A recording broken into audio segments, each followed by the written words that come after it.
Assalamualaikum warahmatullahi wabarakatuh.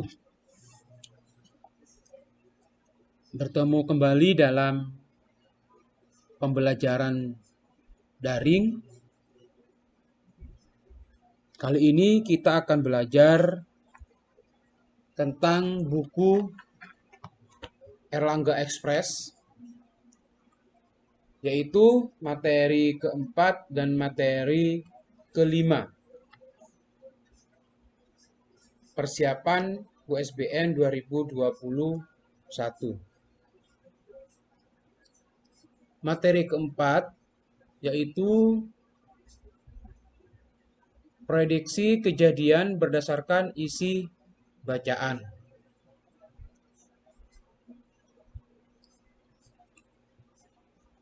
Prediksi kejadian adalah perakiraan tentang suatu peristiwa yang akan terjadi. Setiap kejadian memiliki hubungan sebab akibat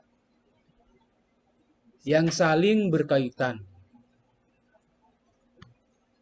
Peristiwa yang akan terjadi merupakan akibat dari peristiwa yang sudah terjadi. Contohnya,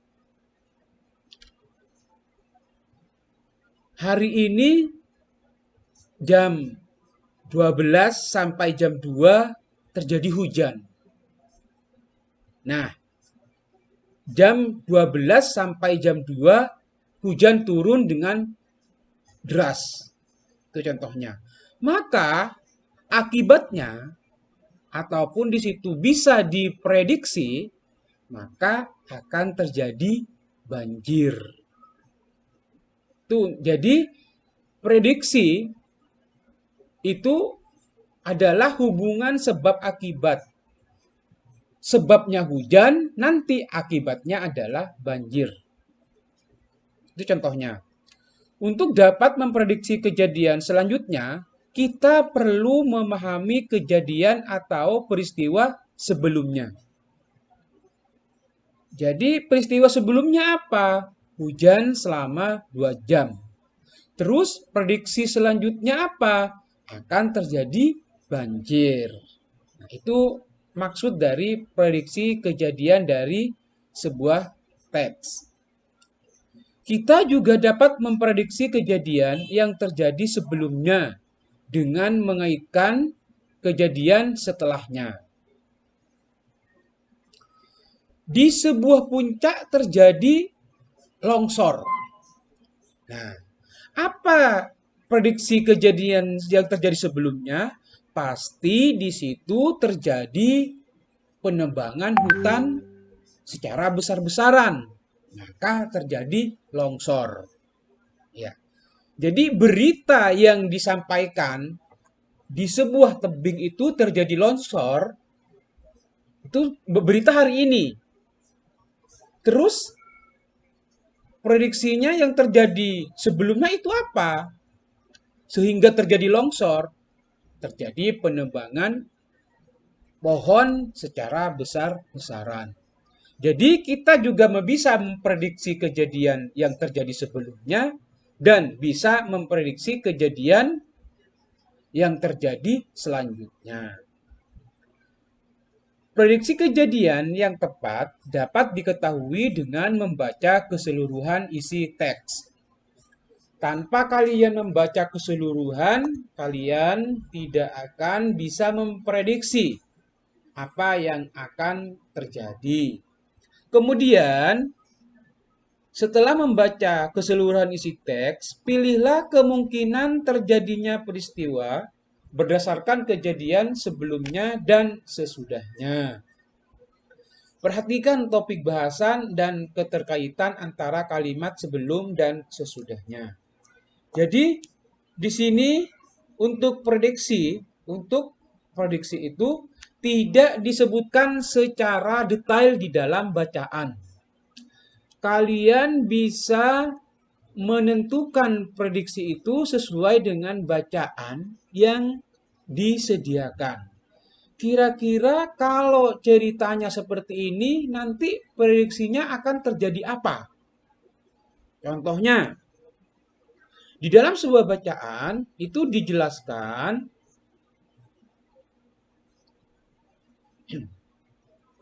terjadi kemarau panjang, umpamanya itu dijelaskan terjadi kemarau panjang.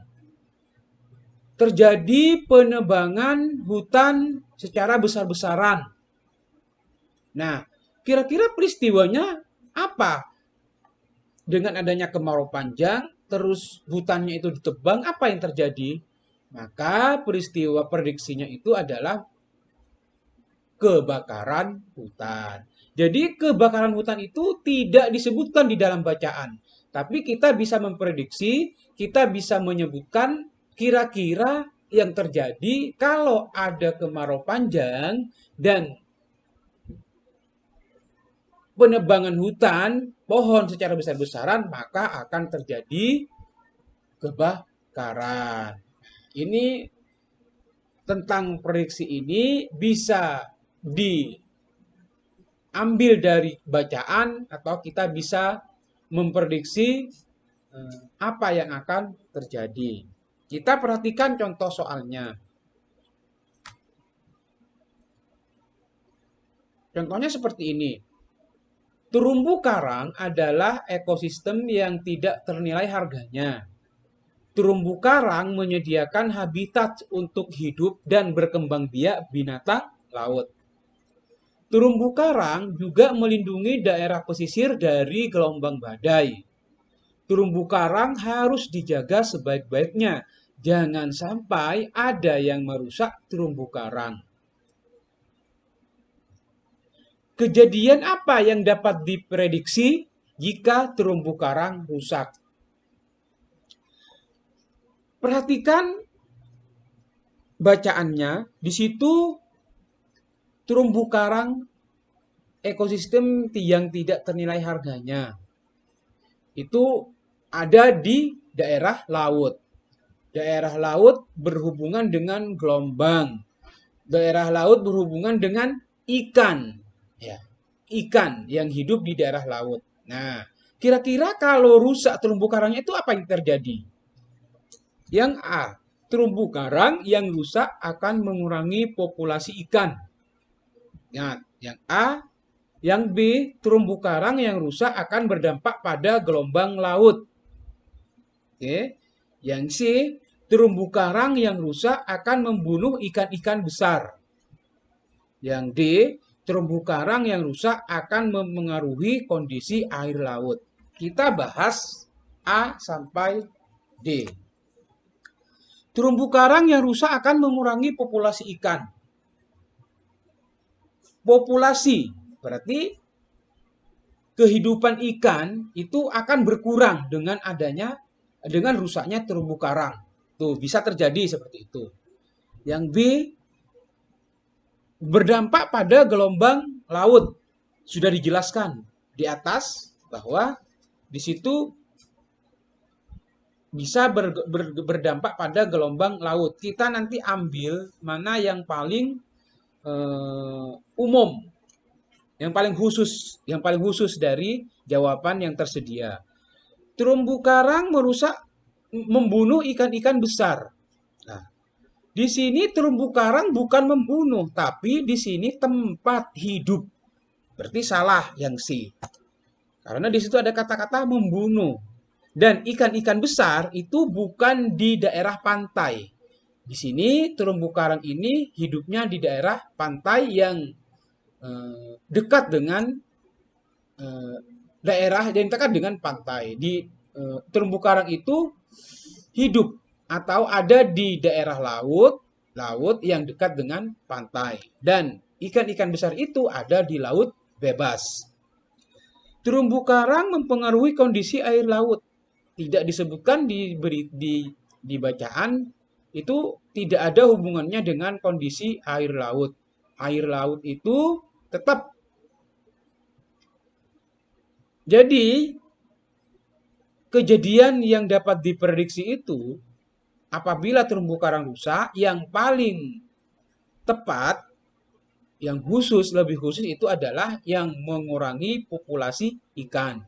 Apabila populasi ikan berkurang, maka kita tidak bisa mengkonsumsi ikan yang dihasilkan oleh laut yang hidup di terumbu karang.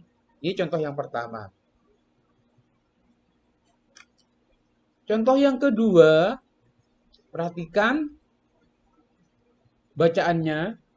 Makan pagi tidak lagi menjadi rutinitas. Perhatikan, makan pagi tidak lagi menjadi rutinitas.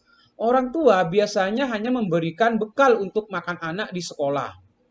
Padahal asupan makanan pada pagi hari dapat meningkatkan konsentrasi dan daya tahan tubuh anak saat belajar di kelas.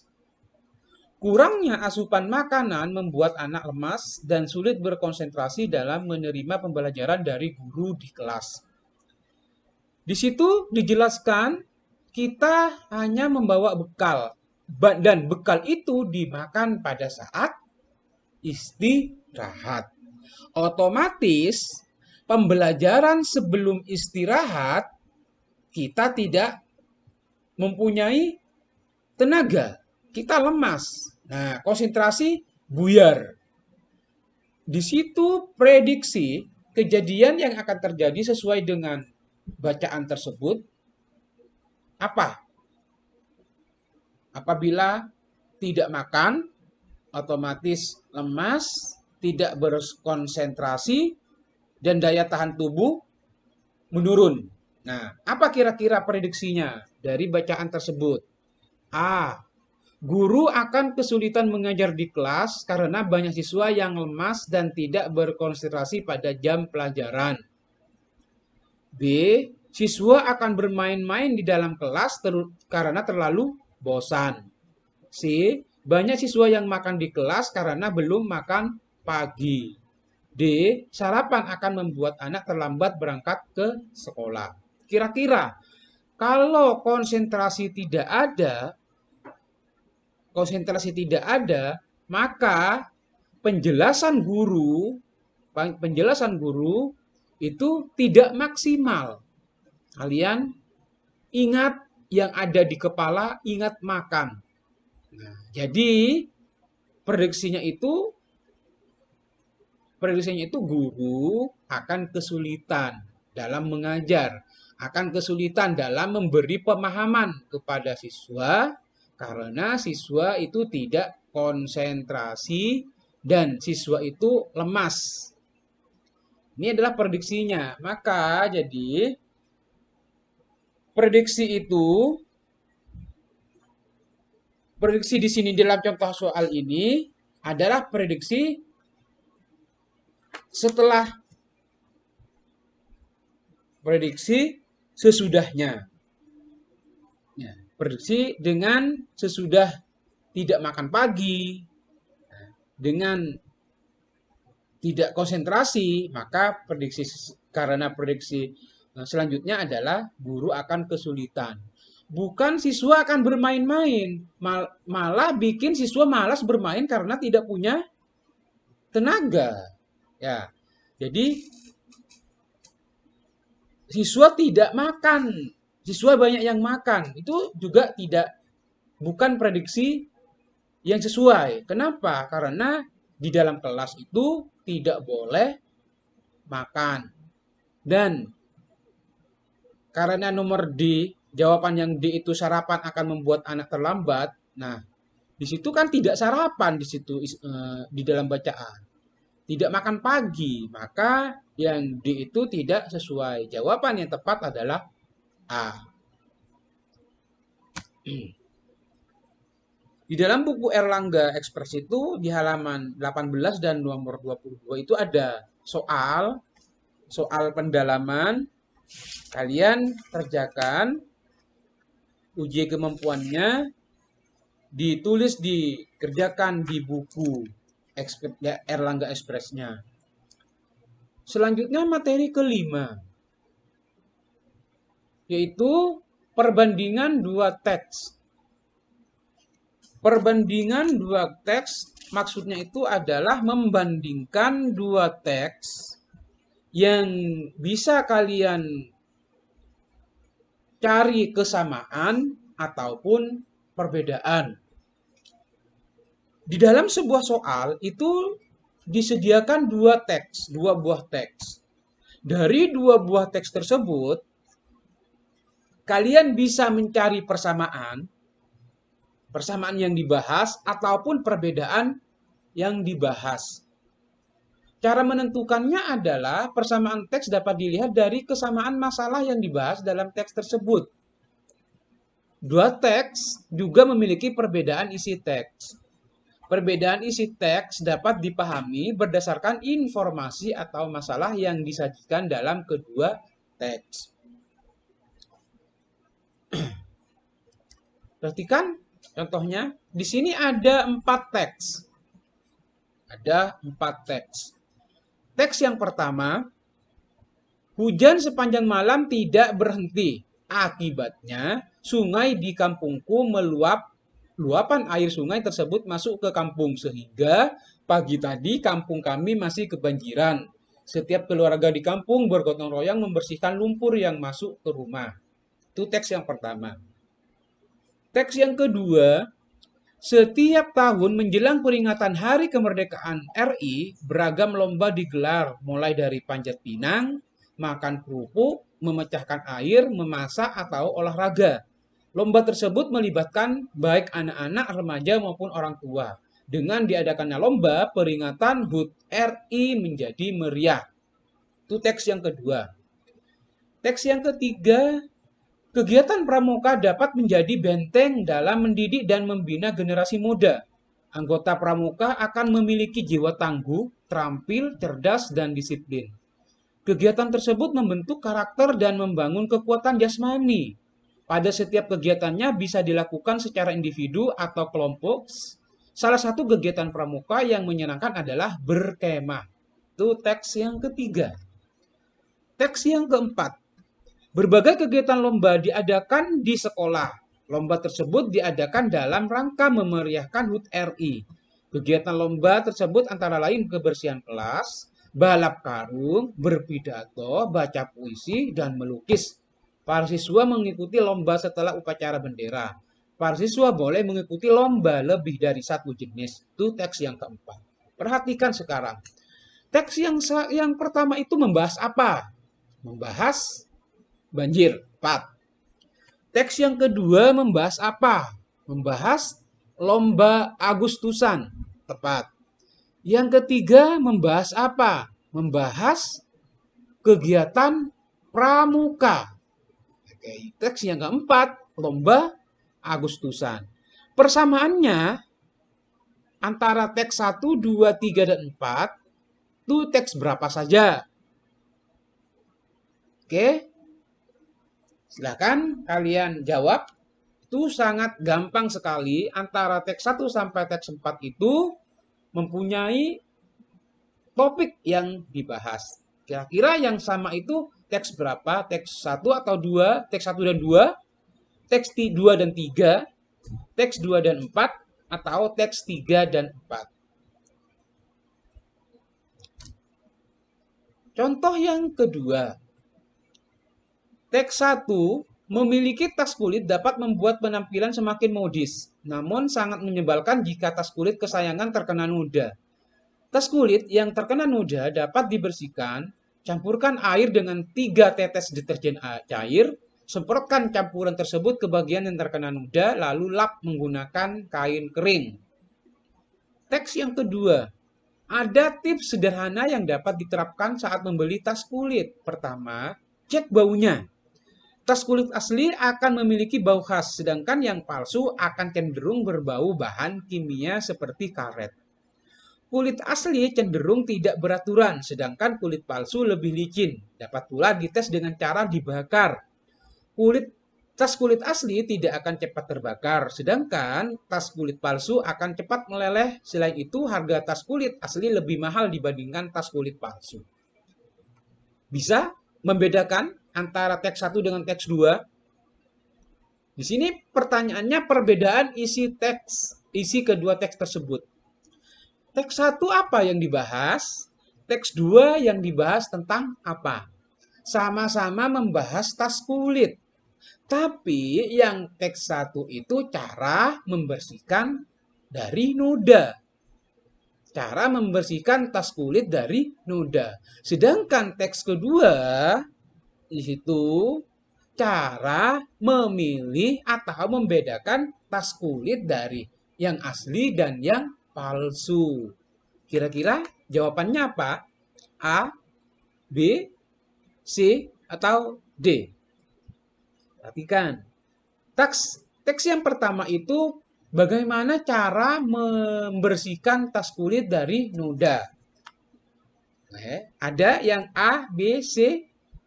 Yang A betul untuk teks 1, yang B juga betul teks 1, yang C sama D salah. Otomatis D sama D, C sama D itu salah. Sekarang teks kedua. Teks kedua itu cara membedakan tas kulit yang asli sama yang palsu. Antara A dan B, perhatikan. Mana yang membedakan tas kulit asli dan palsu? Untuk yang A, oke, betul. Untuk yang B, di situ perbandingan, itu tidak membandingkan, tapi cara menentukan bagaimana cara menentukan atau membedakan tas kulit asli dan yang palsu. Maka jawabannya adalah A.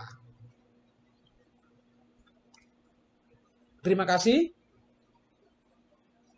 Ini materi keempat dan kelima yang ada di dalam buku Erlangga Express yang membahas tentang perbandingan prediksi dari sebuah bacaan dan perbandingan dua teks. Sampai bertemu ke materi-materi selanjutnya. Wassalamualaikum warahmatullahi wabarakatuh.